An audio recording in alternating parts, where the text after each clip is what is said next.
അങ്ങനെ കാത്തിരിപ്പിനൊടുവിൽ പൊന്മാൻ എന്ന ചിത്രത്തിൻ്റെ ആദ്യ ഷോ ഇപ്പോൾ കേരളത്തിലെ വിവിധ തിയേറ്ററുകളിൽ അവസാനിച്ച് ചിത്രത്തിൻ്റെ ആദ്യ റെസ്പോൺസൊക്കെ പുറത്തുകൊണ്ടിരിക്കുകയാണ്. ആ ഒരു അപ്ഡേഷനാണ് ഇന്നൊരു വീഡിയോ ഭാഗത്ത്.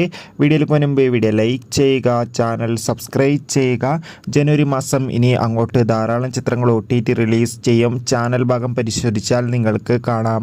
ബേസിൽ ജോസഫ്, ലിജുമോൾ ജോസ് എന്നൊക്കെ പ്രധാന കഥാപാത്രങ്ങളായെത്തി ഇന്ന് റിലീസിനെത്തിയ ചിത്രമായിരുന്നു പൊന്മാൻ. ഏവരുമേറെ ആകാംക്ഷയോടെയായിരുന്നു പൊന്മാൻ എന്ന ചിത്രത്തിൻ്റെ റിലീസിനായി കാത്തിരുന്നത്.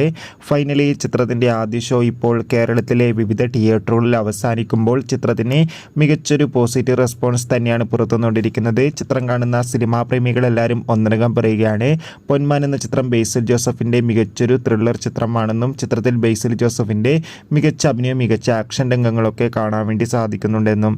എന്തായാലും പൊന്മാൻ എന്ന ചിത്രത്തിൻ്റെ കൂടുതൽ റെസ്പോൺസിനായി നമുക്ക് കാത്തിരിക്കാം. അടുത്തൊരു വീഡിയോയിൽ കാണുമ്പോൾ